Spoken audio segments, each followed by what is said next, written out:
Hello, hello, and welcome, lads, to another Buzzing with Barça podcast. In which one that probably is gonna be a very, very exciting and ecstatic one, because you all guys know that Barça has won 4-1 against Bayern in a game that was just incredible all the way around. Bayern opponent that Barça hadn't won from 9 years since the champions on 14-15. And yeah, man, all around that an incredible game, and Barca was just incredible in that game, and that's what we're gonna be discussing today, together with the preview for the Madrid game that's gonna be happening tomorrow.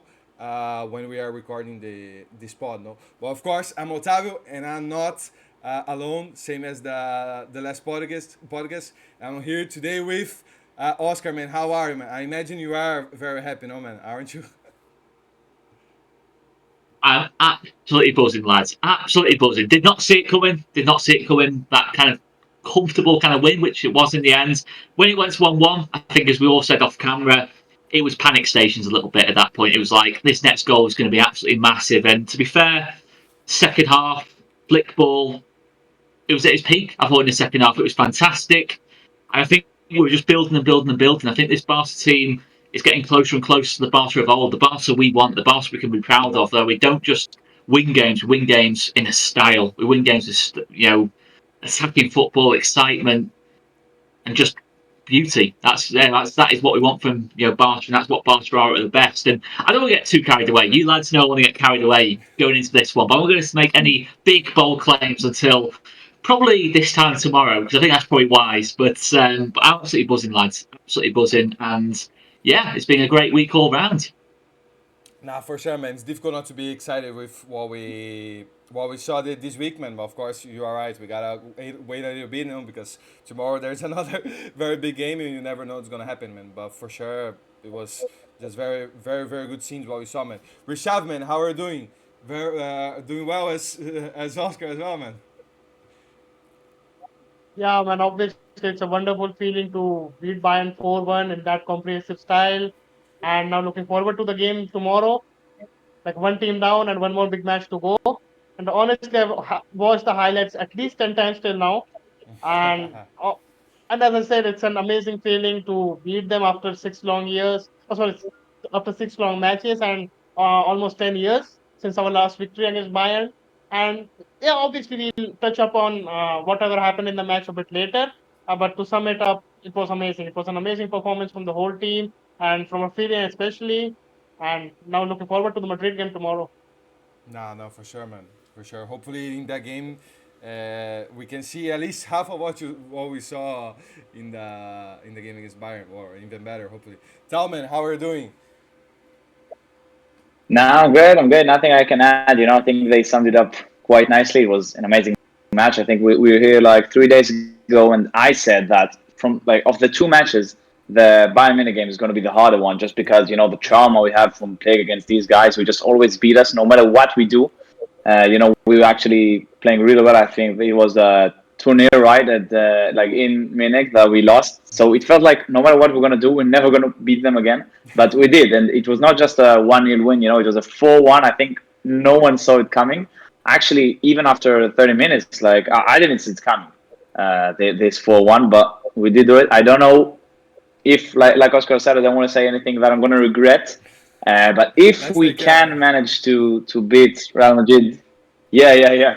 But if we can manage to beat Real Madrid on Saturday, I think it's definitely going to be one of the best weeks. I remember as a Barca fan, because I didn't expect it. It's not like, I don't know, 15 years ago that you were just, this is Barca, we win. This time, I think the team really surprised us. So it can go down in history as one of the best weeks if we do it. So I'm not talking yet. I'm just saying. Nah, yeah, man. I mean, it's for us Barca fans, man. As I said, it has been 9 years since we last beat Bayern, man. It looked like there wasn't any way to beat them, man. In all of the games that he has passed by, man. So after the Wednesday to do all what we have done, man.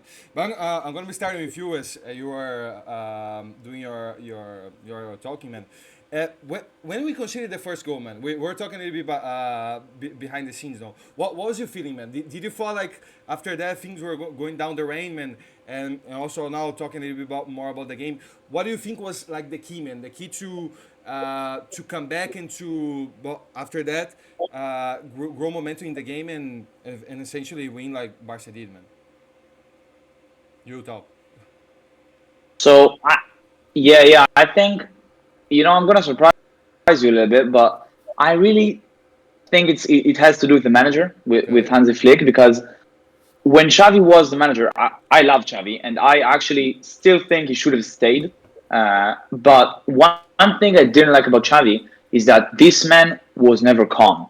Like we concede a goal or we don't score, for example, and this man is going mad. And what are you doing? And starting to shout at the referee and all that, which obviously we can relate to because we are doing the same thing at home. But I think the thing is, when you are the manager, you have this kind of responsibility. You To be can't calm. go mad, and yeah, you have to be calm, and more when you have such young players who, if you're absolutely losing your head, they're gonna do the same thing. So I think talking about our rival, Ancelotti is something that he does really well. Like you don't need to go crazy because we're all good. It's calm. So we concede a goal, nothing happened. It's still 1-1. We're playing at home. Just stay chill. And I think that's what we saw from the team because how many times have we seen a Barca match in which we conceded the goal and then collapsing? Like nothing else we can do. Just concede a goal and then we don't want to touch the ball anymore because we're just in absolute panic and we're just kicking the ball as much as we can and we don't try to do any like build up in attack. So I think the key to this win was, you consider the goal, nothing happened. You stay calm and you just come back. It's not even gonna come back because it's 1-1, but you know what I mean. Like mentally, you had to come back because it was already 1-0 up after less than 1 minute. So to concede that and after the offside goal as well that was ruled out for them, I think that the mentality is definitely what brought us back to the game. Oscar, do you have the same feeling as well, man? That maybe one of like the main points that has changed with Barca under Flick, man. Like this confidence, this like calmness in the game, and to even conceding, well, scoring, conceding, and well, continuing the game because as we said, man, some years ago probably we considered that goal the game would have been lost. And some of us, well, myself included, I had the feeling that I had like the worst feeling possible because we have been there before, man. But do you think that like this like mentality, confidence is what have been making Barca, of course, together with the football, of course, but making Barca compete again, man? Absolutely. Yeah, I totally agree. Yeah, I totally agree. I think at 1-1, we were all panicking, weren't we, at that point? We were thinking next goal, if Bayern had have scored next. Because Bayern, let's be fair to Bayern, to be fair. First 25, 30 minutes, I think Bayern played pretty well. I wouldn't say they were dominating the game or anything like that. I think it was quite even at that point. Um, Bayern were moving the ball around better than us. I think at one point in the first sort of 20, 25 minutes, Bayern had 75% of the ball. Now, I remember on the preview on Monday when we filmed it and we were discussing, I did have a feeling Bayern would have more of the ball than us. And they did end up having more of the ball than us. But I never thought they'd have 75, 80% of the ball away. I'm on you. It was just like, it was crazy in that kind of sense. But we kept calm. As Tal said, when it got to a point of 1-1 under Xavi, I'm just thinking back to PSG. Even before we went down to 10 men against PSG, I'm thinking about the start of that second leg before we scored. We were just lumping the ball forward into Lewandowski, hoping for the best, and just trying to, push PSG up the pitch. And I had a horrible feeling we'd try and do a similar thing against Bayern. But as soon as we got Pedri into the game, I think Pedri was the key. I think between Pedri and Casado, in that midfield, Casado in terms of winning his duels, Pedri is just Pedri, isn't he? And this is the Pedri going to the next level now, in terms of, I think the criticism of Pedri, not from Barca fans, but outside of the Barca space, from rival fans, as being Pedri hasn't done it in a big game. That was his big answer to that. That was Pedri dictating the flow in a Xavi and Iniesta. I'm not comparing him to those two, but in a style Style, no? similar to Xavi and Iniesta. We haven't seen someone do that in a Barca shirt since Xavi and Iniesta. Just take the scruff of the game by the neck. Sorry, take the game by the scruff of the neck We haven't seen it for a long, long time, and it's one of those. It's funny. We talk about obviously Hansi in terms of the lack of emotion. I always like it when I don't like it when we can see, but I do like it when the camera pans to Hansi Flick Yeah. and he gives a look on his face of I'm not angry, I'm just disappointed, kind of thing. It doesn't even have to say anything. It's just and there's always that meme that goes around. In fact, it's when the peak was 8-2 of Hansi Flick's face when it's 2-0, Hansi Flick's face when it's 2-1, Hansi Flick's face when it just doesn't change, and that's Absolutely. part of what makes Hansi Flick a genius is the man management side of things. Obviously tactically it's important, but the man management is where I think Hansi Flick. I think obviously there's a golfing quality in tactically between Flick and Xavi, but man management wise, there's a huge, huge gulf. I think that's probably the biggest gulf between the two because you look at, say, for example, Fermin Lopez. I mean, listen, Firmino is an amazing player. There's no doubt about it. But his first start of the season, I think, yeah, it is his first start of the season against Bayern Munich, and he gets 2 assists from the game. You just think it's these little subtle things. How much of a boost is that going to give Firmino Lopez now for the next game if he starts against Real Madrid or if he starts against Espanyol? It's just little bits and pieces like that, and it is what Hansi Flick is absolutely brilliant at doing. And the other ruthless side of Hansi Flick is, say, for example, there was the report about Frankie De Jong. The reason he didn't come on against Sevilla was his training performances, not attitude, but his actual performances in training hadn't been as good as, say, Pablo Torre, for example. And it's just those little things where you think, and Frankie de Jong came on in this game and was absolutely outstanding. I think it was one of Frankie's best games in a long time, really, to be honest, especially in a game of this kind of magnitude. It's these little things of Hansi Flick, but tactically, definitely Pedri getting on the ball more, Lamine Yamal getting on the ball more, and it's just finding Rafinha, into those runs in space. And all round, I thought the high line we handled a lot better as well. In the first sort of half an hour, it was a bit of an issue for us, but I think as soon as we worked on Kane in terms of Kane dropping deep and stopping those passes over the top from Kane. Sometimes it was Kubasi who dropped in, sometimes it was Martinez who dropped in. Thought Kubasi and Inigo did a fantastic job on Kane in the second half. Absolutely fantastic job on Kane. And really, Bayern never really liked coming back into it at 2-1. And that's the most pleasing thing for me. Yes, they had a few moments at 4-1, but it's 4-1 at that point. The most pleasing thing for me was from 2-1 to 3-1. Barca were totally dominant. Rishad, man, if I'm not wrong, I think it was you, no, man, that said in the last pod that you thought and wanted, no, for me to start, no, man, and exactly what I wanted to ask you, man. How much do you think that like him being the team, man, impacted also in that what Oscar was saying? Because I think, man, personally, that for me being the team and helped a lot because not only technically he does a lot and also gave 2 assists, man. But I think in terms of the intensity and the pressing, man, I think having him in that game was important, man. Because, for example, we're going to be talking about the Madrid game afterwards. But I think that then you want to know if he would be like 100% fit to do what Fermin did in the game against Bayern, man. So what do you thought about Fermin specifically and about the game in general, man? So honestly, man, Fermin Lopez definitely had a big impact in the game, and as already said, he had 2 assists in the game, and it was his first start of the season as well. Yeah. So that is quite an achievement for him. And it must not be forgotten that he had a long summer as well. He went to the Euros, he didn't play there much, but then he went to the Olympic Games. He had a wonderful, probably was the best player of the tournament. He won the gold medal there. He scored and assisted in each and every knockout game. Then he won the gold medal there, came back, he got injured. He almost came back from that injury, got another injury, and had to be out for another 3 weeks. And after coming back, he had a few minutes against Sevilla, and this was his first start of the season. And to be honest, in the first goal, it was like I don't know what Kimmich was thinking there. Like the other players, they had a similar line, and Kimmich was just dropping behind, and that left Rafinha unmarked. Like he was left totally like free, and Firmin just played that wonderful ball behind the defense, and Kimmich couldn't intercept that, and Rafinha ran onto it and scored.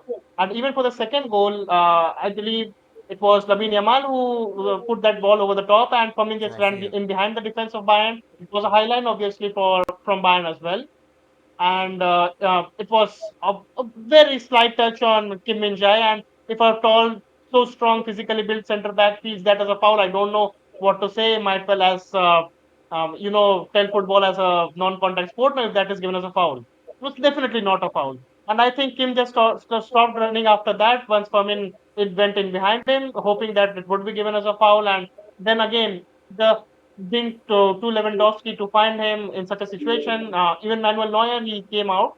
And even Fermin, after that, he kept his cool and found Lewandowski with a brilliant pass. And Lewandowski what he does best, and that is to slot the ball into the net. And now coming to the game, of course, after scoring such an early goal and conceding, if you look from Bayern's perspective, I believe they responded really well. Like for the 30-35 minutes in between the first goal and our second goal, I believe that was the only period when Bayern were the better team. And we were on our strings a bit because the our wingers, both Rafinha and Lamine Yamal, they were pressing the Bayern centre backs. One of them was on Upamecano and the other was on Kim Min-jae. And this is what left the wide spaces wide open. And Bayern were making good use of this. Like they were playing diagonals from one flank to another and finding Gnabry and Olise. I think Balde did a very good job on Olise, to be honest. And Kunde, he did really well throughout the match, but in one moment he let Olise, Gnabry had the cross, and that is what led to Kane's goal. And after that, the second goal came, and after that, Bayern really never recovered from that. The third goal was obviously a brilliant pass from Casado to Rafinha, Wow, brilliant what a diagonal, which pass, man. Bayern were causing us troubles with. Yeah, and we played a similar kind of pass, and Rafinha he controlled that really well. And then I don't know if Kim and Upamecano both should be doing better there, but none of them did. The ball in the end went through Upamecano's legs, and it was also a finish from Rafinha's weaker foot, by the way. And from that distance, with two centre backs coming on you, they both were weak, to be honest. They should have been doing better there, both Kim and Upamecano. But obviously, credits to Rafinha as well. He held the ball really well. Then he shoot from that distance with his weaker foot and found the bottom corner. And in the second half, Bayern tried, but we controlled the game really well. I mean, Pedri, he had a magnificent second half. And even in the lead up to the fourth goal, which we scored, it was Pedri who received the ball. He played a brilliant pass to Lamine, and Lamine then played an even better pass to Rafinha, and he found the finish, which was again incredible. To beat Neuer, I know it's not the Neuer of 5 years ago or 7 years ago. He's definitely losing locomotion with age, which is quite understandable. He's obviously one of the greatest goalkeepers of all time. But now with age, he's not still the same Neuer which we saw a few years ago. And so, yeah, we had 4 shots on target. We scored 4 goals. Rafinha's finishing, my God, it was just incredible. And after that, we had more chances to score. I mean, Lewandowski could have Galera scored one. another goal. That was another brilliant pass from Lamine Yamal, and that should have been 5-1. And Bayern really didn't create anything after we scored the second goal. Like one shot, I think Palinia had from the edge of the box, it flew high. Then Musiala, I think, had one shot blocked from the similar area. So nothing more apart from that, to be honest. It was all in all a very good game, a well controlled second half, and that's all. I think then Rafinha was subbed off. He brought on Frankie de Jong. I think Frankie's cameo was quite impressive. No, did well, did well. And apart from that, nothing more to talk about the game in the second half, to be honest. We controlled. Bayern Munich were really like pegged back. They just were passing the ball around. They had more position than us, 20% more position than us. But they couldn't really make any use of that, and we scored a fourth goal, which really killed off the game. And it was us who probably should have scored more goals than Bayern Munich. Before I ask you another thing, to correlate on what Rishad was saying, do you guys think was a foul in the second goal? In the goal for Liverpool. Me personally, I think Kim Min Jae, he feels the touches and already goes by. I think to give that a foul, I don't know you, Oscar and Tal think, man, but I think it's such a easy contact, no, man. No, I don't think it's a foul. I think Bayern are annoyed about it, but if Yeah, I was a Bayern fan, I would be more annoyed with Kim Min Jae than yeah. the actual decision. The fact that the Champions League group stage game, he's gone down like that. So easy, no, Yes, man. Go on, so easy, man. yeah, especially with VAR, you're thinking, all right, if Barca end up scoring from the chance, at least you might get the foul back on VAR. But the fact he's just gone down like that, Yeah. hoping for the foul, yeah, for me it's shocking from Kim and Jai. Maybe it's a little bit fortunate for Barca, but I would say overall, I'd be frustrated if that had been disallowed. I'd be fuming if that had been disallowed, to be honest. So I'd say sort of 60-40, it should have been given that goal. You tell. I think it's one of these when, yeah, I was gonna say, I think it's one of these when, let's say if the referee would have said, yeah, that's a foul, the VAR, I don't think it would have changed it. Like I think it would have stayed with the. Either way, we would have stayed with the this decision. Decision. I actually watched like the game with another friend, and he said there is absolutely no way that's a foul, and I said I'm not sure actually. Like, because he's in the air, and to start moving there, I'm not sure actually, but I think if it, like as I said, if it would have been ruled out, we would have stayed with the decision, and we would have been really mad if we were Bayern fans. I don't think it's enough, but I wouldn't really feel, like we've been robbed if it would actually say that's a foul, if you know what I mean. And I think those type of decision Can as I just well. say as well, Go on, go on. if it been say Kane making the run in behind Inigo Martinez, there is no chance Inigo Martinez would have pushing the back would have gone Exactly. down like that. He'd maybe have got up and elbowed Harry Kane or something, but he wouldn't have gone down like that. There's Exactly. just no chance. I mean, for me, if I'm Vincent Company, I've been looking at the sense back more. I'd be annoyed with Inigo or Kubasi if they went down for a push like that. And then Yeah, that's right as well. Yeah, that's true. and usually those type of calls, the VAR doesn't really impact that much. No, usually they stick with like with the ref decision, because at the end of the day, is a play that the ref is seeing, is a play like uh, interpretative. If you understand what I want to say. And yeah, I kind of agree with you guys. I Yeah. think, of course, but you can understand Bayern being frustrated, but it's not like a super foul. He's little contact, and Kim Jai at the end of the day goes off, man. But no, what I wanted to say, man. What Rashad was saying was interesting, man, because I had the feeling that, like, especially after the first goal from Bayern, because I think that it was like the key point of the match when things changed in favor for Barca, man, is that Barca was being superior, man, to the point that basically every player from Barca was playing such a good level, man. Even if you can stand out, of course, Rafinha with the goals, Caçador, that was very good, Pedri, but like everyone did their job, man. And Bayern, in the other hand, basically every player was at a level that is not theirs, because they were being separated in the second half, especially, man, when the subs come. That I think is very, very clear, because the subs of Barca all played well, and the subs of Bayern basically didn't do nothing, man. So I can come back to you, Tal. Did you have the same feeling as well, man? That there was a point that Barca was not say so superior, but was controlling the game at a point that, like, it looked like every player was like the highest level possible, no? Yeah, I think we were controlling the game, not necessarily in a sense that we were controlling the ball, because this is usually what we do, control the ball all the time. This is not really what we're doing yesterday, but at some point it felt like, they are going to control the ball. That's absolutely fine. Mainly in the second half, they're going to control the ball, but they're not going to get into our box. And even if they do, usually it wasn't anything dangerous, other than obviously, like I said, that the first half was a different thing.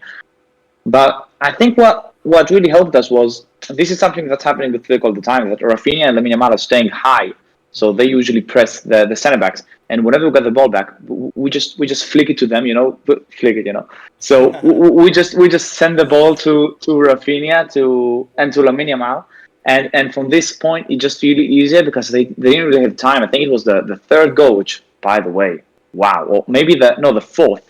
The fourth that he got with the chest, Yeah, right? yeah. Rafinha, With that he Lamine controlled the ball with assist, the no? chest. I think it was the fourth. Yeah, was that one. Yeah, so the assist from Lamine, it all started because Pedri was controlling the ball there, and then he found Lamine Yamal. It was really like a great counter attack, because Lamine was already there. So Bayern had no chance, and they had no time to arrange back in defense. And obviously the run Rafinha made was incredible. And I think we should talk about Rafinha, because we have been talking, like everyone has been talking about Rafinha, but what else can you say, man? Like, this guy has made such a drastic change, and it's not like, I don't know. For example, Marcus Sador really surprised me, but he's 21. Rafinha is 27. Like, this guy has already seen, I don't know, like 10 years of his career, and this season is being something that I don't think, Oscar, you're also a Leeds fan. I don't think we've ever seen this version of Rafinha. Like, this is something that, this is for me what's so amazing about football. Like, this guy for me, like I utilize him all the time.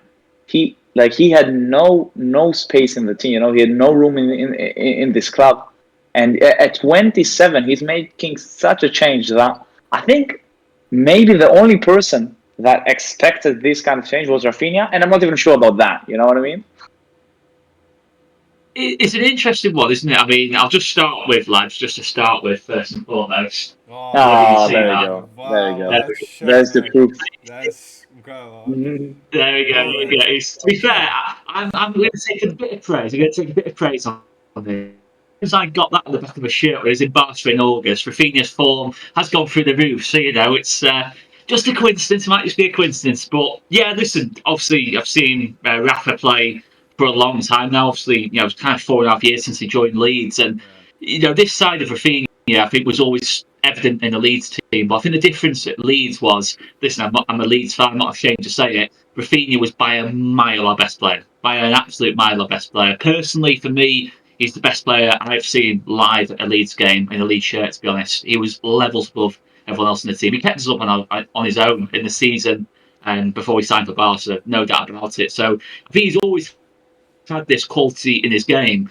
But I think the difference is, and as Tal said, he's definitely gone up another level this season. Whether it's so much his own individual performance or if it's more down to Flick's ability to profile forwards, because I don't think it's just Rafinha we're seeing this with. Say, for example, Serge Gnabry, either side of working with Flick, you're kind of seeing there's a massive, massive difference between before, I know. after, and during. Whilst he was working with Flick, he was one of the best wingers in the world, and it seems to be the case with all the forwards. I mean, I think Lewandowski as well. Lewandowski is back to 2020, sort of peak Lewandowski. He's having a second peak kind of thing. So, but I think Rafinha is the one it's most dramatic with because I think there's genuinely a case now where you say Rafinha is arguably sort of the top 10 player in the world. I'd say, he's certainly knocking on the door for that kind of level now. Certainly in terms of output. And I think last season the output of Rafinha per 90 was actually really good. I think it was over a goal a game. Either a goal or assist every single game in terms of per 90 kind of thing. But I don't think he ever really had the trust of Xavi. And as Tal said, it felt like at times, especially when it's in the box midfield and Ousmane Dembele was obviously on the right hand side or Lamine Yamal was on the right hand side, it felt difficult at that point for Rafinha because, listen, Rafinha, although he took Dembele's place in the end, he was never going to take Lamine Yamal's place, and no one's going to take Lamine Yamal's place in the world. Let's not, Mo Salah and Bukayo Saka would still not take Lamine Yamal's place on that right hand side. But I think the most important thing is Flick saw the value of Rafinha. I mean, Rafinha only played on the right hand side of Leeds. I've never really seen him play on the left hand side at all. But he's evolved, Rafinha into being a very, very good left-footed left winger. And the reason I say left-footed left winger is there's not many. I can't name another world class left-footed left winger in the world, and we've not.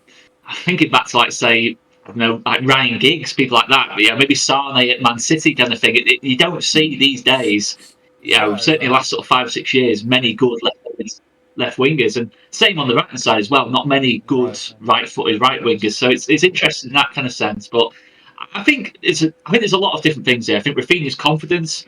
I think Rafinha is probably approaching his peak now as well. I think he's 28 in December. I think he's going to be at a very high level for a very long time because of the way he looks after his body. And I think thirdly is Hansi Flick. It's just the impact he has on forwards and that man management as well. I think when Rafinha, say the first game of the season against Valencia, and I go back to like Inigo as well with this.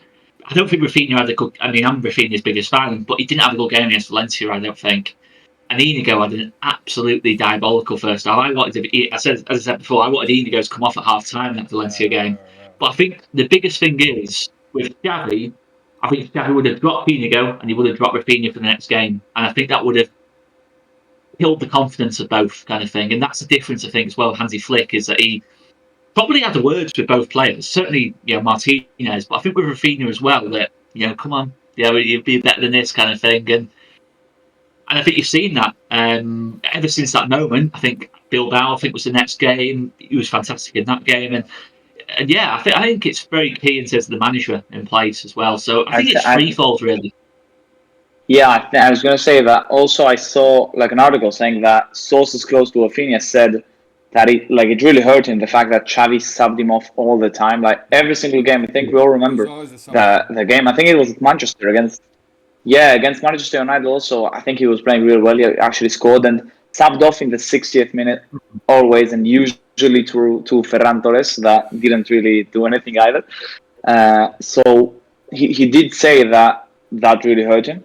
And you know how many times he got subbed off? Obviously, not so many games, but I think it's already 12 games that he in which he started, and he got subbed off twice, and both this week to help him rest again, like against Sevilla. Obviously, it was for him to get some rest before Bayern Munich, and now it's to get some rest for the Clasico. So that is something that he obviously he didn't say it himself because you're not going to talk about Xavi like that. But sources close to him did say that the confidence that you get from Hansi Flick, that you're not going to get subbed off. Maybe you're not going to have the best match, but it's fine. You're forward. You're not going to score every match, and even if you don't score for 60 minutes, you're going to get another chance. And obviously, there is the aspect of he's playing a lot more in the center, which I don't think he even thought he was going to do this well. Because even though he starts on the left, usually, not always, but usually starts on the left, no player in La Liga has more touches in the central area than him. So this guy is moving all the time to the center, also to get to let Balde play on the left. And I think Rafinha is finding out that he can play in several positions because obviously, as you said, at Leeds it was always the right wing, and also when he started for us. But then Dembele came and Lamine Yamal and all that. I mean, obviously Dembele was already there, but usually injured. But the change we've seen from Rafinha for me is I did not expect that. Like if you would have asked me in the summer, I'd tell you, if we can get 40, 50 million from him, let him go. We need the money. And right now, he does look like one of the best players in the world. I don't personally think he's going to be like this, the whole season. But hopefully, man, hopefully. I mean, it's going to be hard to maintain this all season. I think it's the same with Lever as well. I think eventually, once the Champions League gets a bit deeper into that, it's going to be telling it, especially if we don't rotate. I think Lever, 36 Lever is. Obviously, Rafinha, I mean, I say he's old. He's not old, is he, Rafinha? But compared to the rest of the team, he's like a granddad compared to the rest of the team at this moment in time. But it is interesting in that sense. But I think what didn't help as well, as Tal said, in terms of Rafinha being hurt, was Xavi's constant in the media. And listen, I love Xavi, I absolutely adore Xavi. But one thing that I think was the downfall of Xavi as well was how reliant on Ousmane Dembele he was. I mean, when he came out with that statement where he said, Ousmane Dembele is the best winger I've ever worked with, and you think, hang on a second, Neymar, hang on a second, Ronaldinho, hang on a second, Leo Messi when he was playing on the wing. It just, I know he was trying to boost Dembele's confidence, but for the other players, probably the same with Ferran as well, and probably Ansu a little bit as well, you're thinking, I don't know, how come he's praising this guy so much who has kind of like never really properly committed himself to Barca, never committed himself properly to Barca, and yeah, I don't know, I think that might have been a part of it as well. And just one thing to mention as well was obviously Hansi Flick's football is very vertical, very fast-paced, and at Leeds United he played the majority of his games under Marcelo Bielsa. Again, vertical football, very fast-paced, and I think under Xavi it was slower tempo. It was, not completely the traditional Barca tiki-taka, but it was certainly slower, in terms of build-up, and I don't think that really suits Rafinha. I still think in tight areas, he's not the most technical in the world. He's probably not going to beat his man 1v1. And listen, that is a criticism. That's a very fair criticism of Rafinha. But when you've got Yamal on the other side, it matters less. But I think now he's just playing a role that totally suits him. He's never going to be, the Ronaldinho level of mercurial talent. He's not going to be that. But in terms of output, he can produce those kind of levels, I think.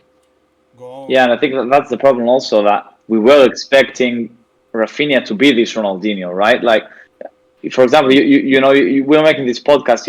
Oscar, for example, you're a presenter. I'm not going to ask you to sing, and we were asking Rafinha to sing, and I think Flick is asking him to do what he can actually do. You know what I mean? No, exactly that. I mean, the fact he's Brazilian as well. If Rafinha was English, it would help him massively in terms of like in those first 2 years. It would have helped him massively. It's just the record of Brazilians in Barcelona is just like what you're having to step up to. Neymar, Ronaldinho, Ronaldo, Romario, is Rivaldo. It's all these players. It is ridiculous pressure, that as well. Yeah, I saw a tweet saying that he found his Brazilian passport after this match. Go Rishav, man.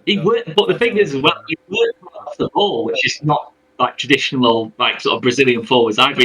He's more like of an Argentinian kind of forward than a Brazilian. But anyway, it's very interesting progress. Absolutely. What always have, man? Yeah, man. The thing with Rafinha is that he's obviously not the typical Vinicius or Neymar kind of winger who does all these tricks and with flair and all, but he's a very hardworking player. Probably, Exactly. as I said in the last podcast, that he's one of the most hardworking players I've ever seen. Like he is running up and down, always pressing. Like one of the matches I can remember, like we were maybe it was against Villarreal or someone we were like 3-1 or 4-1 up against them, and he was still pressing in the 80th or 90th minute. And that is really incredible. And that is what Flick also wants from his wingers to be hardworking, to be pressing all the time.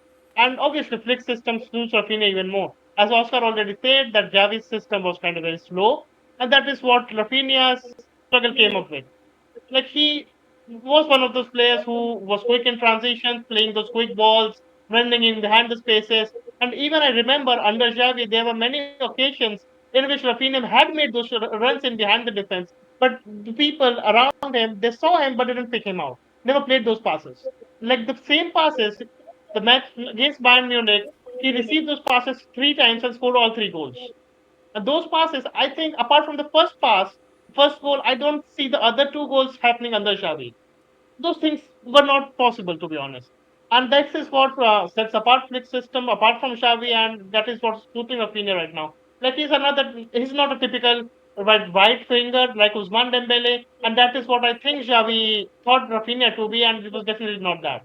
He's someone who likes to come centrally, play those through balls, and like this season he has already created 44 chances, which is by far the most for any player across the top 5 leagues. This is really incredible. I think the next second to him is Bukayo Saka of Arsenal, and he's in the early 30s, and Rafinha is more than 40 now. That's really incredible. And he has also had like what 9 goals so far. And apart from that, 44 chances created, 6 assists, 2 penalties won, and the incredible hard work and pressing which he brings about in every match. Obviously, he's one of the best players in the sport this season, definitely. And if he continues like this, I don't know, maybe next season, apart from I do expect Vinicius to win the Ballon d'Or this season. And next season, maybe Rafinha can be at least in the top 10. Whoa, this is too early, you know? Would you Yeah, not think it's like shocking as I said, though if he when you look at continues the like Ballon this, d'Or list and you think, I don't know, I just look at it and think Rafinha probably deserves to be on there ahead of some of the names on that list. You know, in terms of like when you look, I mean, it shouldn't be a 30-man list anyway, I don't think, but there's certain names in there I think that's quite harsh that Rafinha's not actually on that. Yeah. I mean, another I think, comparison I would like to make between Xavi and Flick actually, it is that Xavi had one system, a particular system, and he wanted his player to be accustomed to that particular system only. yeah, never And with changed, man. Flick, he's adjusting his system according to the players he has at his hands, Exactly. and that is what has impacted Rafinha positively. Like in Xavi's system, he was supposed to play wide. He definitely isn't the best of dribblers, and that is what Xavi got with Usman Dembele. Of course, he was incredible in the like in dribbling, but not in any other thing. And yeah, Flick's system is set up according to the what he has at his own hands. And Xavi tried to force his players, like the players he had at his hands, into one particular system which he always played. And this is what has changed from Xavi to Flick now. You're gonna say something, no, Tal? Go on, man. yeah, no, I was gonna ask, like, there is a question that I wanna ask you all. Like, Yeah. say Lewandowski gets injured tomorrow or Finia, what are we gonna do? Like, I was actually looking at our squad yesterday, and I was saying to myself, like, we are so like we're such in such euphoria, and we're just so drunk from these absolutely beautiful games, that the Manita, the 5-1 nil against Sevilla, and obviously all like against Deportivo Alaves, I think it was the 3-0 and all Yeah. that. And obviously Bayern now and Clasico, we'll see what happens tomorrow. But what are we going to do? Like, we don't have Vitor Roque, who was the second striker. I actually looked at the squad. We don't have any striker. And, the winger that can come on is only Ansu Fati, who we have seen. We had a chat about this on Tuesday. I think some of you do. I think you still trust him. I personally don't, but let's say okay, we've got Ansu Fati, Ferran Torres is injured. We don't really have many attackers, and obviously we're not really looking at this because we're winning and we're playing really well, and no one is injured in the attack other than Ferran, which you can argue. But what are we gonna do when someone is injured? Like, I don't know. Try very hard. Danny almost there. He can definitely fill in at least for Rafinha on the left. I And mean, same goes with Firmino. Yeah, They can fill in on the left, but I don't know if Lamine Yamal gets injured, then maybe Rafinha on the right and Danny Olmo or Firmino on the left, and one of those centrally. But if Lewandowski yeah, gets and injured somehow, I don't know from where those goals will come in from. There's I obviously Ansu think Fati who Victor, doesn't I don't know, look man. that sharp, and that's obviously if Victor is there. You may get some goals from him, but he's definitely not No, Lewandowski. exactly. yeah. The thing is, it's such a downgrade, isn't it? Like you've got Lewandowski and then Pau Victor, Ansu Fati. It's not the same. And Lewandowski, just to remind he's not getting any younger. Like this is going to be really harsh if Lewandowski gets injured. Even if he needs some rest, and we've seen it. Let's say I don't know, we win against Real Madrid. Let's be optimistic for a second, and then Lewandowski at some point is going to have to rest. Yeah. And when you rest, for example, when you're going to rest your best players, this is exactly what happened against Osasuna. So maybe we're going to win the Clasico, but we're not going to win against Osasuna, Valencia, all these teams that they are still, these are still 3 important points. And I really don't know what we're going to do. And obviously, I think that's something we have to talk about because all we're talking about, not just us, right, but the media, Yeah, like the fans. What are we talking about? This is an amazing team, and we're going to win everyone. And it's all true, hopefully. But we still need a second striker that's going to come on. It doesn't have to be Osimhen. It doesn't have to be Haaland, but someone who can come on when Lewandowski needs to rest or gets injured or whatever, because we're going to have some tough games this season. And I think that the current situation, it's going to be really hard to cope with it because we've got no substitutions. I think it's a case with the whole front four, really. In terms of, I'll include Olmo in this as well. I personally think, listen, Lewandowski is literally like 86 years old, really, isn't he, compared to the rest of the team? In terms of his actual training regime and plan, in terms of recovery and conditioning. I honestly think it will be totally different to the rest of the team. And that might sound like a crazy thing to say, but he's literally twice the age of like almost half the squad kind of thing. It's quite crazy. And I related to Leeds a little bit, and this is obviously the last time on this video I related to Leeds, but Leeds had a player called Pablo Hernandez, who was like literally Oof, 10, 12 years. I don't. Yeah. He's one of the legend of Spanish football as well. But he was literally 12 years older than our next oldest player, I think, at the time, and we had to really be careful with him in terms of sometimes you had to leave him out, sometimes you had to leave him on the bench, sometimes you had to start him and bring him off at half time and that lot. And it's just about managing players. And I think Lever is okay now, but I think as the season goes on, we are going to have to be careful. He is literally 36.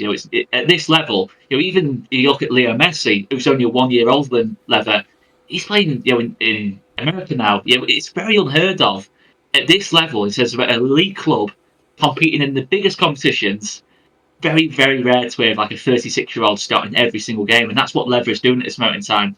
My personal view is, if Lever did get injured, Olmo false nine with that's the only one I can see as being and then Firmino behind him, sort of playing the 10 role and doing the usual box crashing that Firmino does so well. That's the only real solution we can see, and it feels like quite a Pep-like solution instead of talking about a false nine, but I think it can work. I just don't. The issue I have with, say, Pau Victor and Ansu Fati is it's just such a big drop off.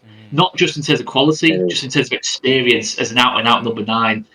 Big physical centre halves at this level who get away with. They do get away with murder on Lewandowski. You're thinking Pau Victor and Ansu Fati, are they experienced enough to play up front in this team? Where you are going to have to hold the ball up and it's going to be quite vertical and you are going to have to do a lot of running and a lot of work off the ball. I think for me, it has to be Olmo who goes in there. But of course, Olmo himself, as much as I love Danny Olmo, and I loved the signing at the time as well, he's injury prone as well. Danny Olmo's only just coming back. So it's definitely It's definitely something where you say, as much as I'm very excited about Barca this season, we have to remember this is still the start of the project. We still need depth in a lot of areas. This is still a team that the starting 11, I think, can compete with anyone. Honestly, I think our starting 11 can compete with anyone.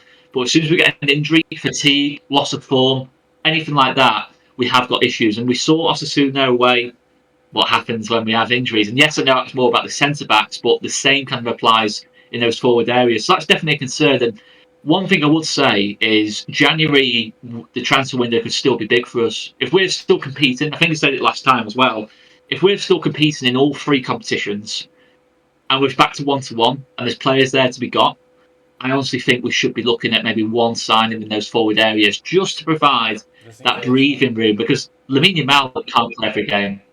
We need that bit of depth behind that four. Even if it's not a player of the same quality, if Nico Williams is available for the same price as what he was available in the summer, maybe I consider something like that. I'm not saying go and sign Leao for 150 million in January. I'm not saying that, but I don't think we need to do that just yet.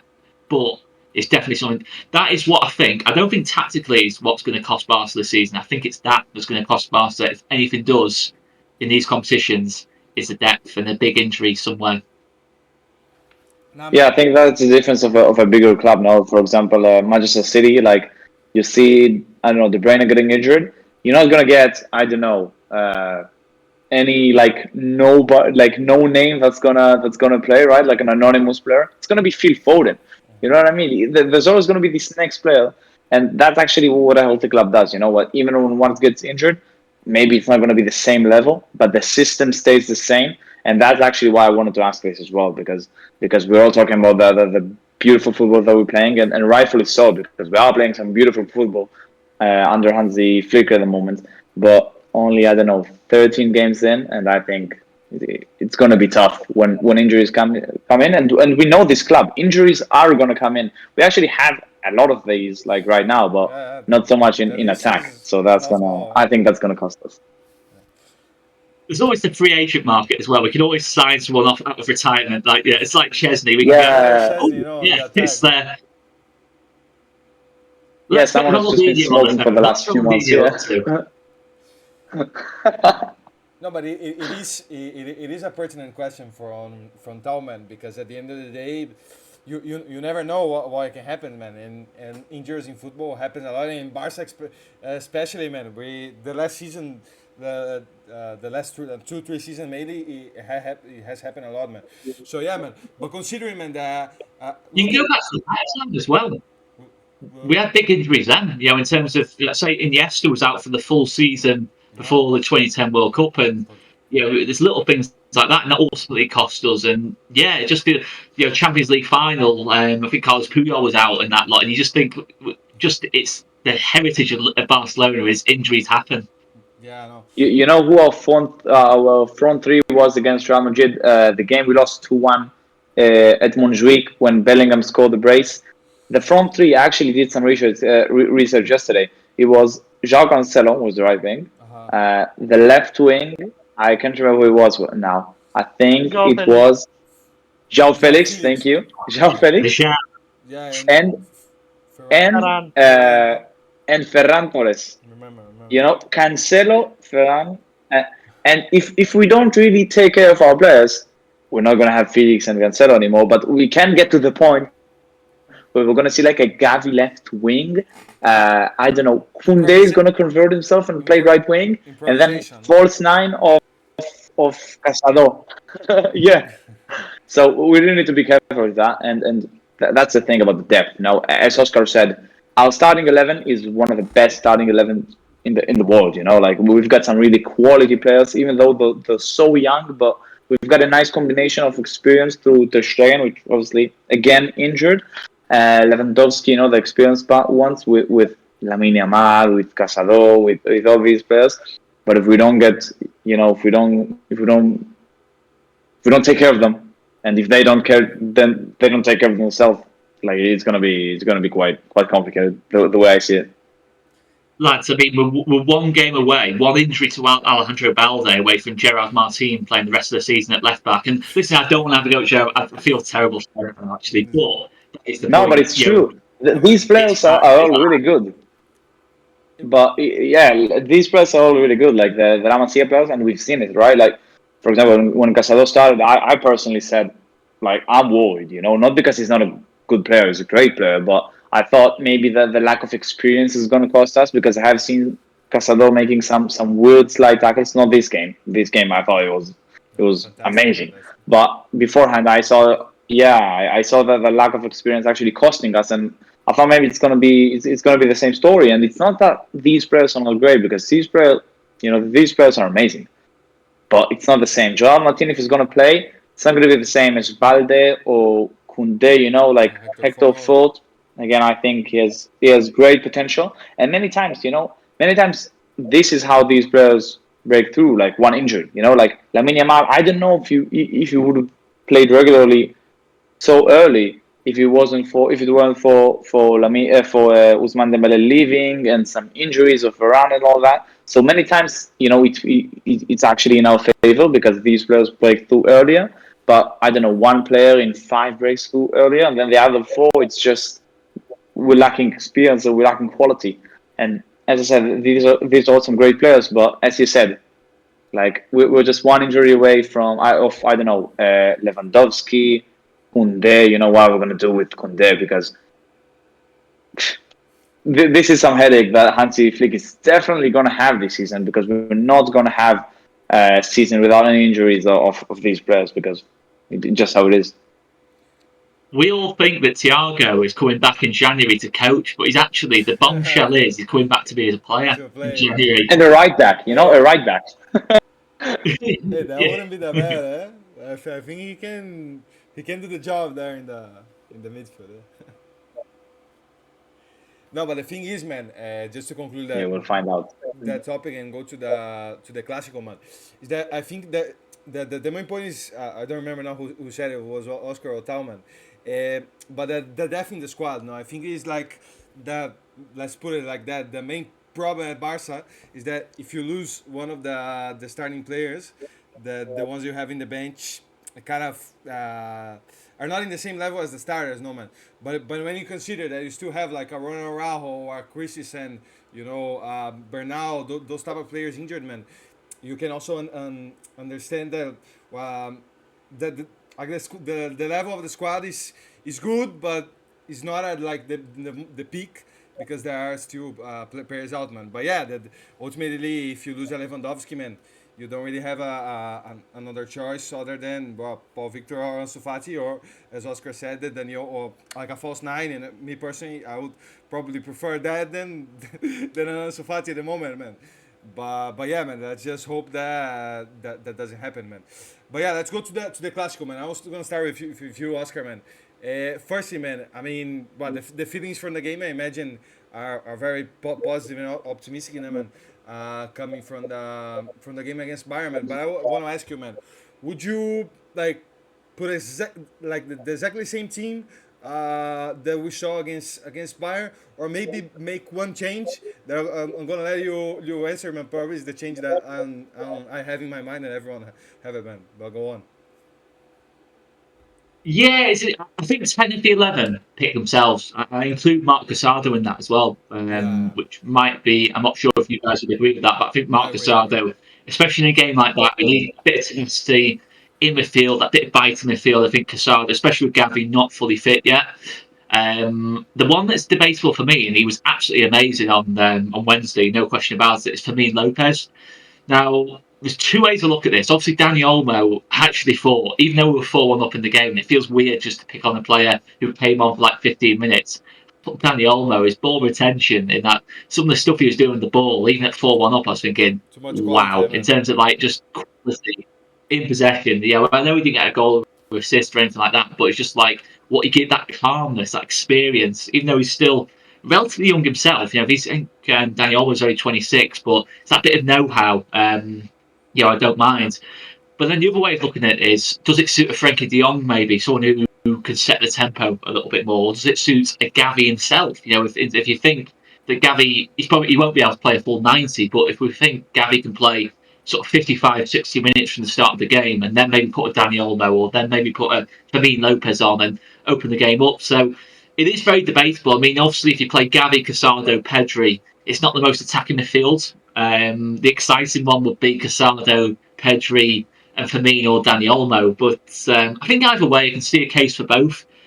Obviously, we know Real Madrid's, well, we don't know for sure, but we know Real Madrid will probably have a midfield where it's got people like Tchouameni, Luka Modric, maybe Camavinga, certainly Valverde and Bellingham will be in there. So they'll have a lot of bodies in midfield. So you're thinking maybe we do need to kind of try and match that with a Frankie de Jong and Gavi and just try and play Real Madrid at their own game a little bit. Yeah, you can see the forward. I'm kind of 50-50 with it. I would probably opt for Might be unpopular this. I would opt for Gavi for 55, 60 minutes from the start of the game, then put Dani Olmo on or Firmino on when the game gets a bit more stretched. Because we know Real Madrid, they do tend to, and we do as well, tend to put a lot of energy into that sort of first 45, 60 minutes, a lot of running.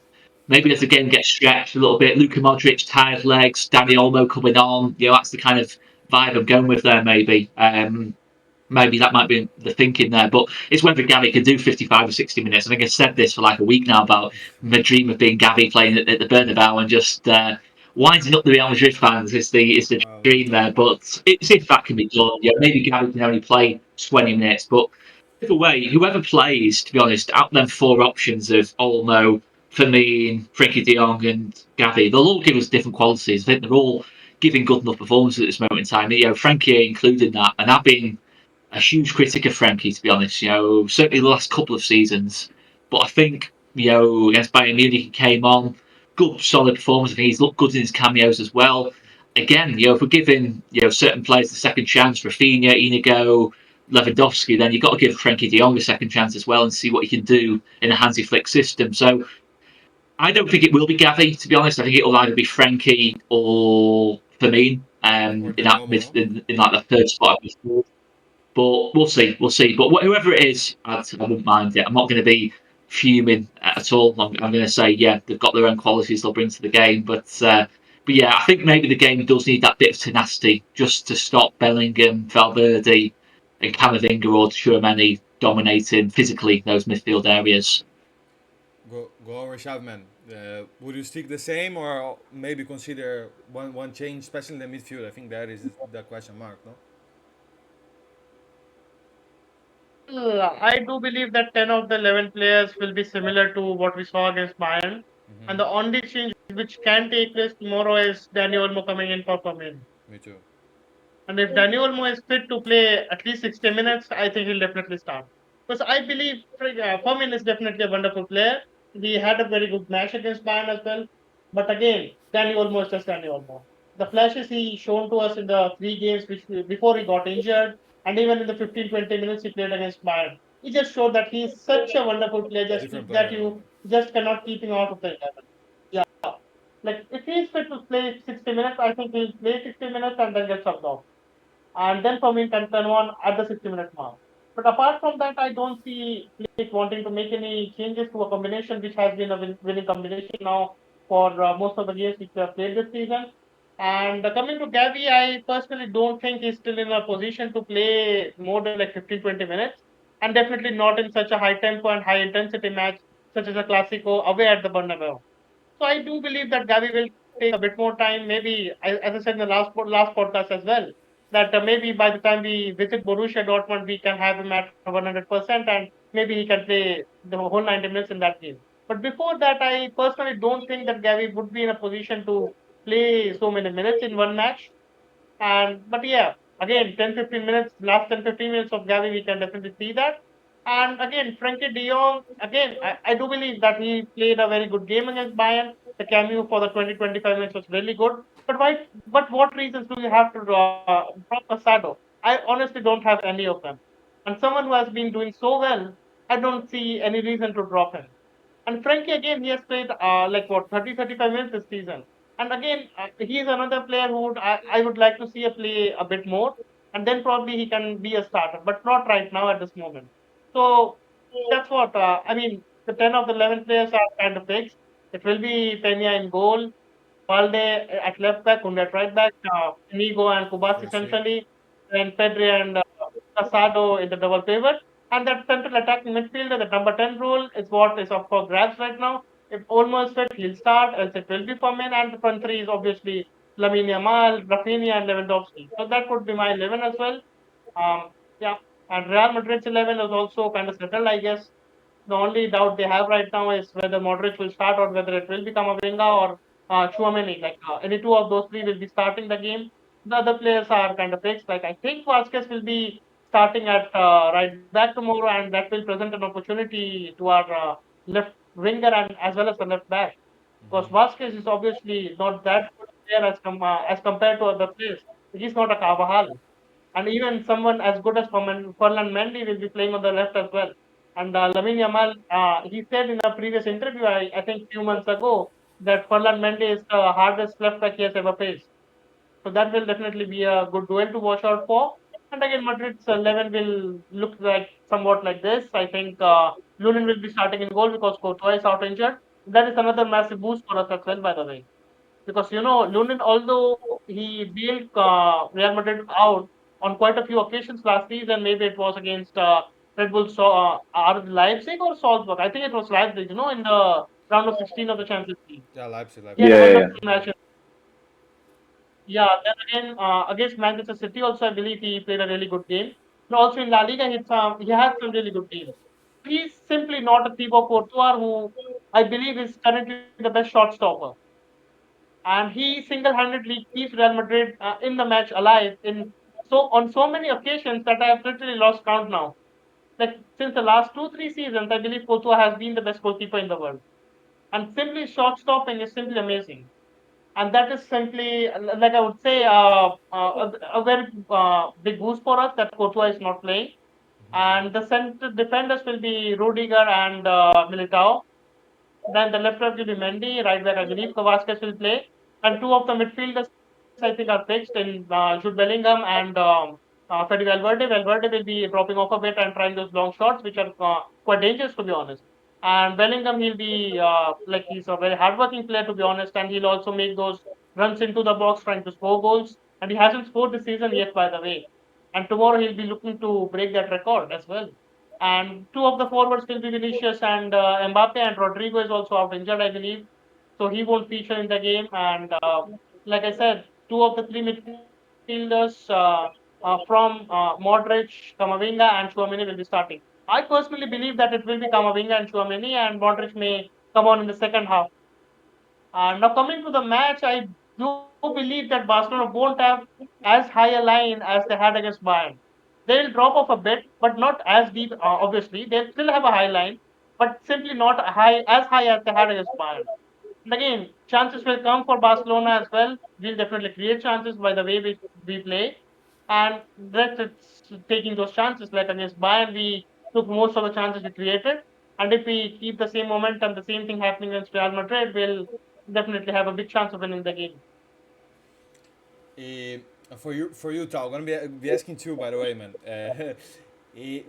Would you firstly would you pick Firmino, Dani Olmo, man? That is I think the main question. Me personally, I think I would go for Dani Olmo as well, man, because I think the plus on quality and the plus on the final third, man, that he gives, I think could be very very decisive, man, for this game. And another one, man, connecting what Rishad was saying, man. Where do you think is the key of the game, man? Of course, apart from stopping Mbappe and Vini Jr., we all know that that's gonna be one key of the game, man. But in the midfield, maybe in terms of the 2-on-1 in the wings, no, with Rafinha and Balde on the Vasquez one that said Rishab, I think that is a key point, man. Where do you think Barca can win the match? Let's put it that way.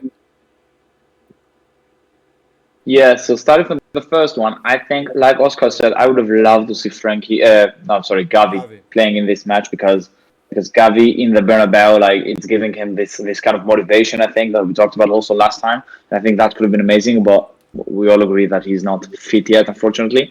And actually, I would like to see Frankie simply because when Frankie is playing, I'm a lot more calm.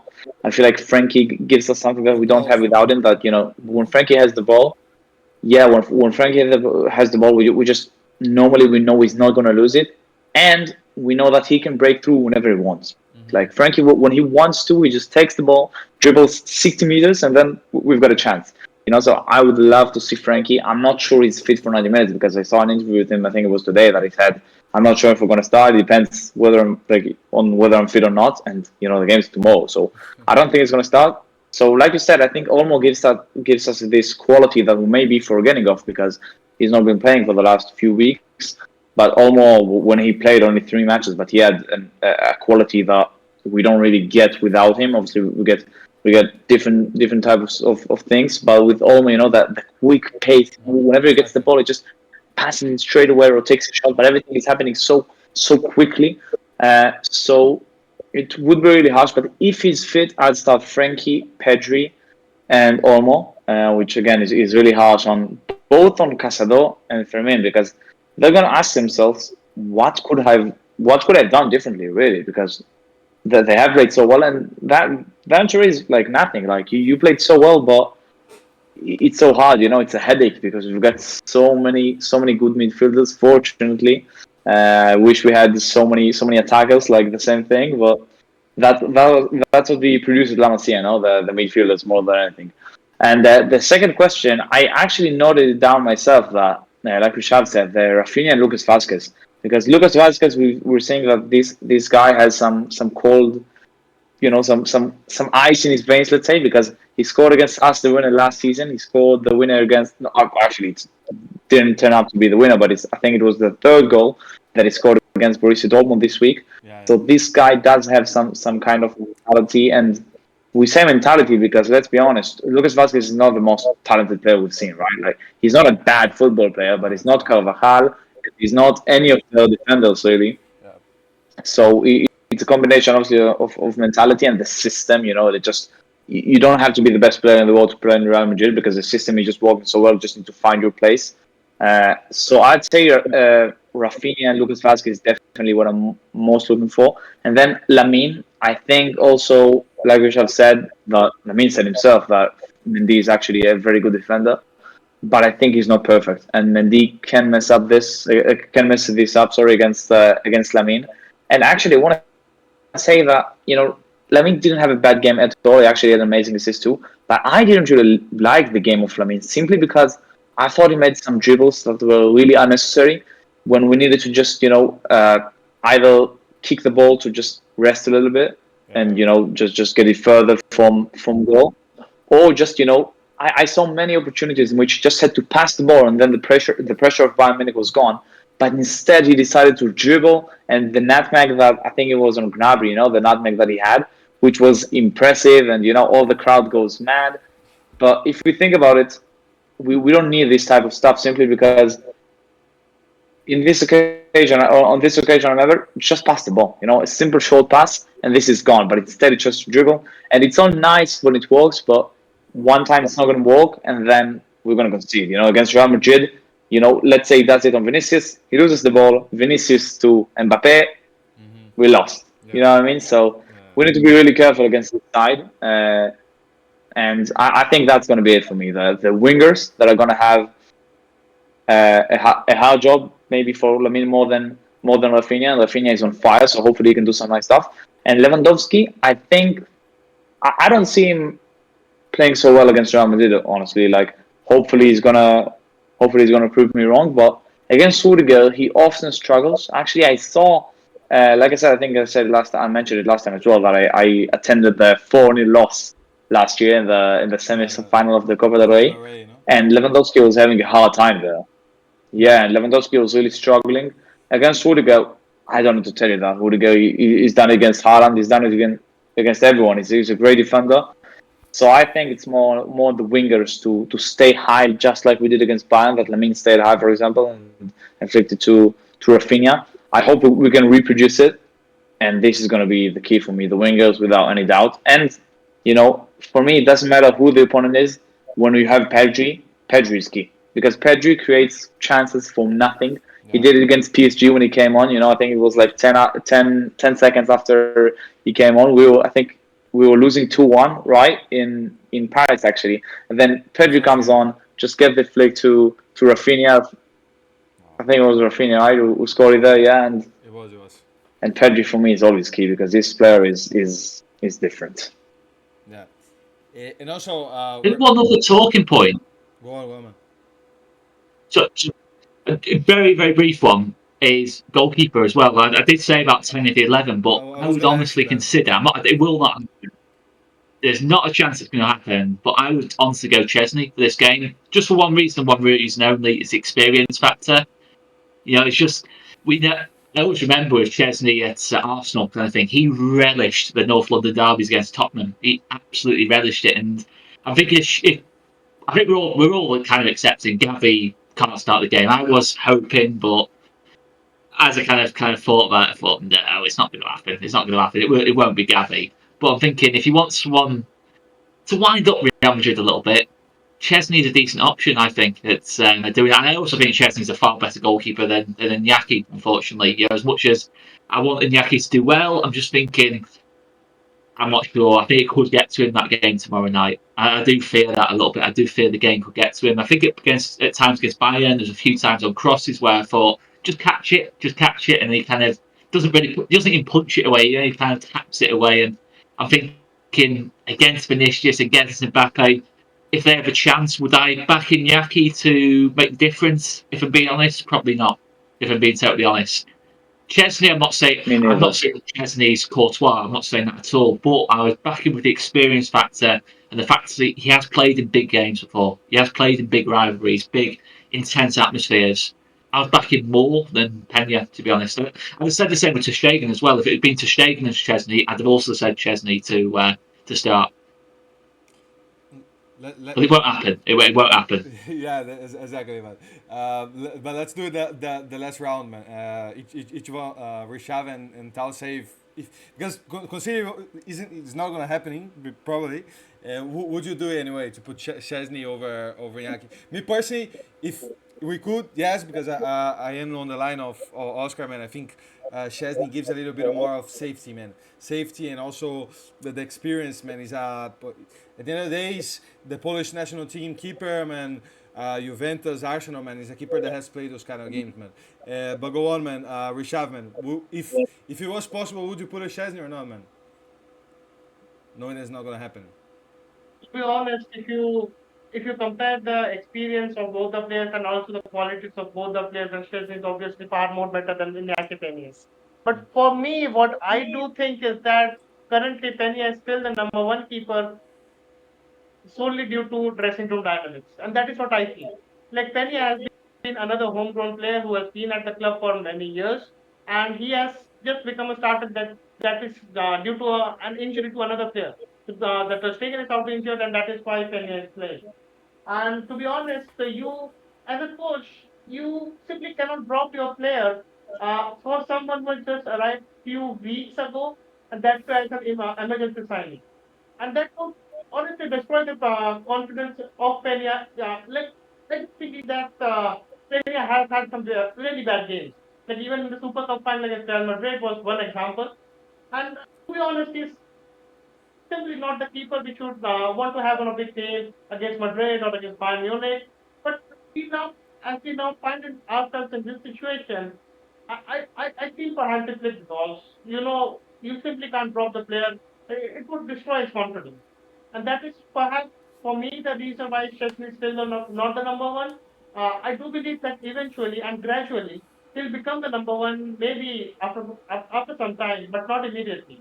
Like maybe after a few games, Chesney, after he picks up even more confidence, even more fitness, then he'll become a starter. But immediately, that's what I feel personally that it's solely due to dressing room dynamics. Like you want to keep each and every player happy. Like what if Chesney he becomes the number one starter immediately, and for some reason he is out. Again, you have to play Iñaki Peña. And in that situation, Peña would have zero confidence in him. And that is something which, as a coach, you cannot allow to happen. And that perhaps, as I said, I think it's to keep everyone in the club happy, everyone in the team happy, that Iñaki Peña is still the number one and Szczesny is still on the bench. And after a few months or few weeks, maybe then Szczesny can become a starter. Maybe we'll see what happens after the next international break in November.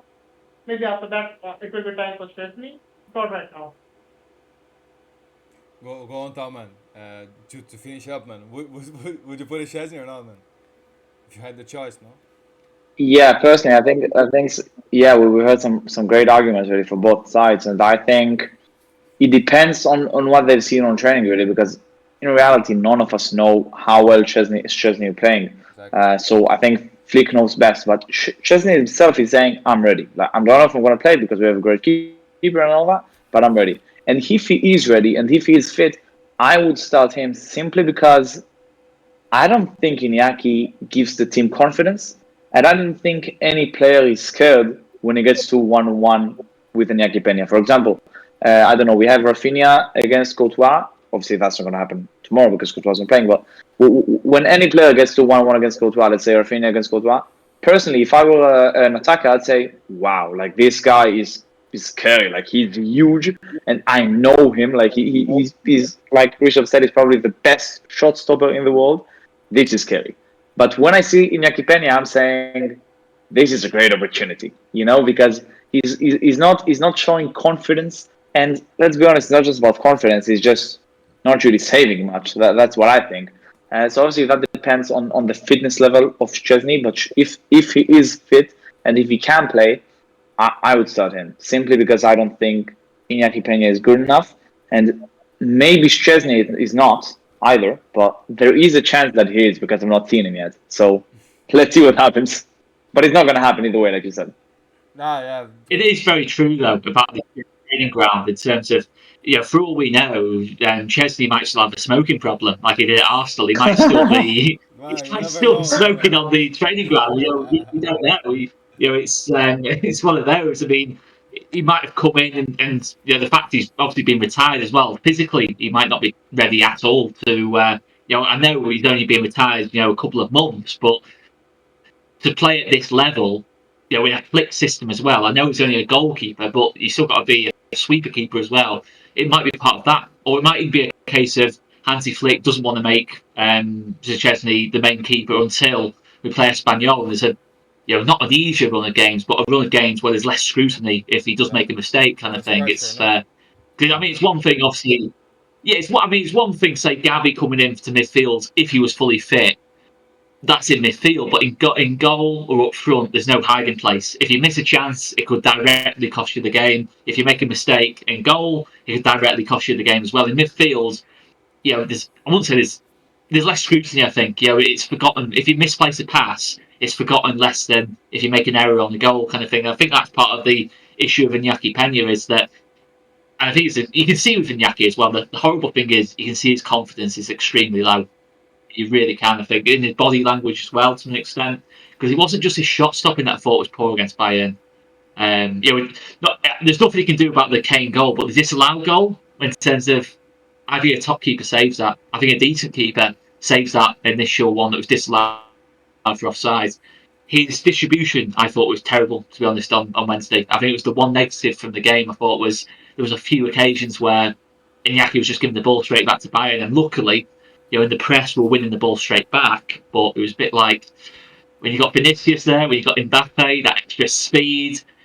If you're giving the ball away to them, we're going to get punished. To be honest, that's the issue we've got.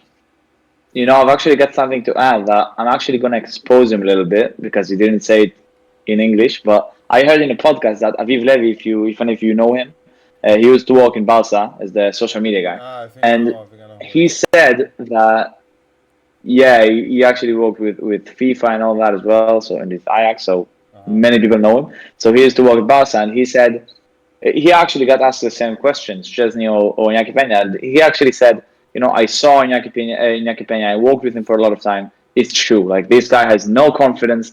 He doesn't bring anything to the table. Obviously, I don't want it to sound like I'm attacking him because, like, in terms of personality, he looks like a great guy. Like Yeah, he really does look like a great man. decent But lad. when I'm choosing a goalkeeper, I prefer some quality that I think Iñaki Peña doesn't have. And coming from him, obviously, it's not like he's an analyst or something like that. But he did work with him, so he can see, like it's true. This guy doesn't have the confidence that we need because we know in goal, it's not just confidence, but confidence is something that you can't lack when you are in goal simply because you are going to concede at some point, and when you concede, you need to have the mentality to say it's fine. Let's keep going. We're going to win this match.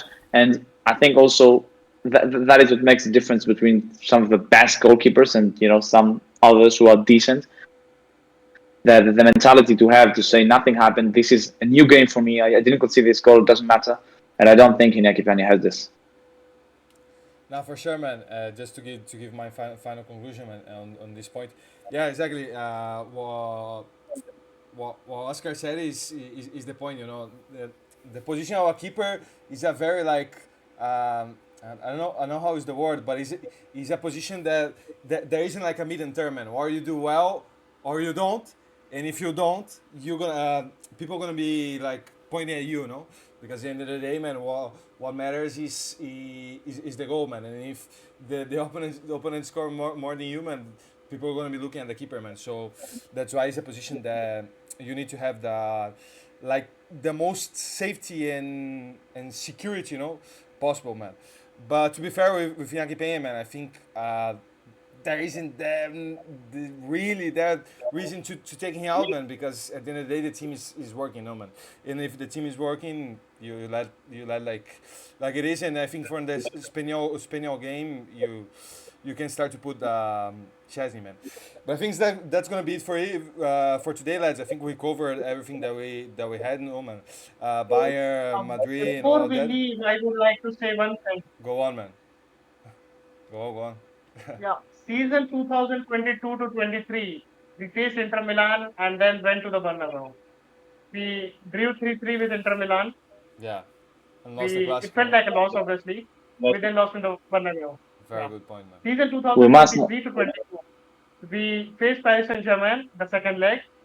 We lost The it 4-1. Clasico Pam. Then we went to the Bernabeu. We lost it. Then season 2024 to 25, we find ourselves in a similar situation. But in the first match before traveling to the Bernabeu, we have a different result. Like after drawing with Inter Milan, which obviously I said felt like a loss, huge loss. Then losing to PSG, we have now beaten Bayern Munich. And the same week, just as happened in the last two seasons, we are traveling to the Bernabeu. But this time around, we are traveling on the back of a different result. And now, hopefully, in the Bernabeu, we can produce a different result as well. And personally, if you ask me, I'll go for a 3-1 prediction. 2 3-1 1. win for us tomorrow. Well, I 3-1. I usually don't give predictions, man, but because I don't know, man. It's like I don't know, a religious thing, that to not give bad luck, man. But of course, I am confident, and if you ask me to do like for example a percentage, in terms of the favoritism, I probably give like I don't know, man. I think a 60-40 Barca. I think is in a good size because we can all agree that Barca, well, Barca is a better woman, man. You were going to say something, Talman? I think at least I heard. Yeah, no, I was gonna say that I think we haven't won against Real Madrid in I think a year and a half. I checked it before we started. I think since March 2023. So we must not Yes, not since forget. Xavi, We are man. coming in great form. But I think the team, yeah, and I think we should come to this match being really humble because a year and a half, man, since we last won against Real Madrid, and we have had some opportunities. I think the last four matches or something like that, other than a friendly match that doesn't really count. Uh-huh. That they've been beating us all the time. Even though earlier we were like before this round of matches we were winning like I think 4 out of 5. But yeah, we should come really humble to this match, and I think many times when we come as the underdog, let's say the team that the people don't really count, we actually end up winning, like the 4-0 win in the Bernabeu in the first year of Xavi. Who would have thought we were going to win and win 4-0 in the Bernabeu? So I think we should come humble to this match, and I don't know what to tell you about my prediction. I don't want to give the result, but I'm not as confident as you guys are, or we'll hear what Oscar has to say. I'm not as confident. I think I am. I'm not scared. Like usually, I am scared. This time, I'm not that scared, but I'm not that confident simply because I know how dynamic football is, and one match you're on such a high and winning 4-1, then the next match, things are not working well. Maybe an injury in the 10th minute and an early change, and boom, you lose. And Against against Real Madrid, Madrid, no? Yeah. you don't have to be better than, yeah, you don't Learner, have one to more be thing better is than that Madrid to. Uh, Yeah, one more thing is that Real Madrid are currently 42 games unbeaten in La Liga. That is coming from last season and going into this season. They're currently 42 games unbeaten. Their last loss was to Atletico Madrid almost at the beginning of last season. and the longest streak of being unbeaten in La Liga is of Barcelona right now, and it stands at 43 matches. So if Madrid don't lose tomorrow, they'll equal our record, our all-time record in La Liga. So it's now up to it's in our hands, and it's up to us to try and stop them from breaking our own record. Yeah.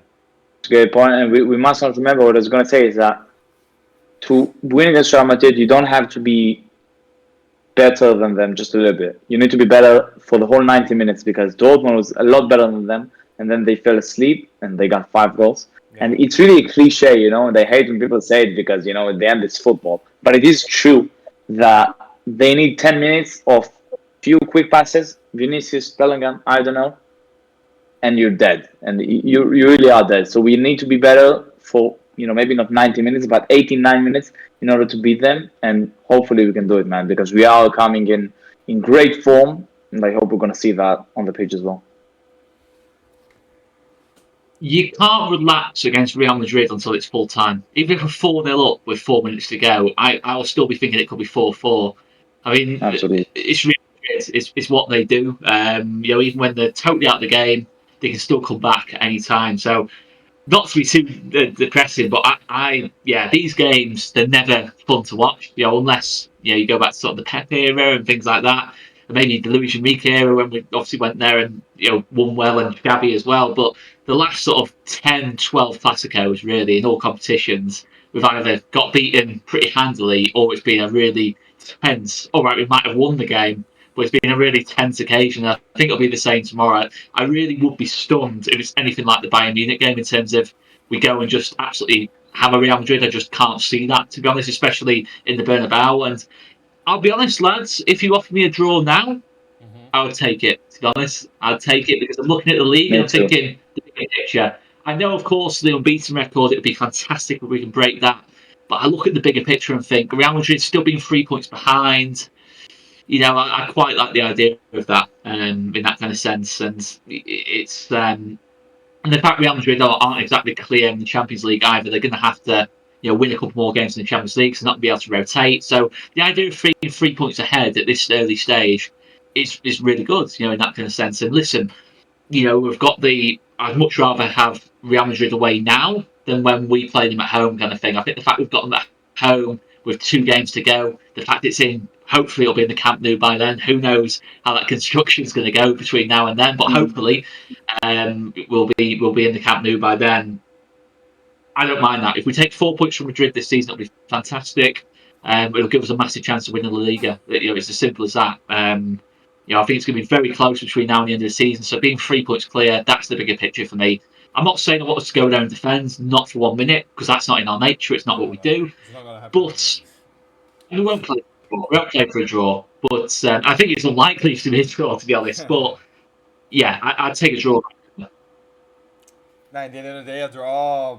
Well, as you said, no man, would keep Barca at the top. I think, of course, we hope that doesn't happen. No, but I think even losing, probably Barca keeps at the top because of the goal difference. No, even if in La Liga, I think the when the 2 teams are with the same points, what counts is the head-to-head. Yeah, I forgot the name, but of course it would miss the second game. No.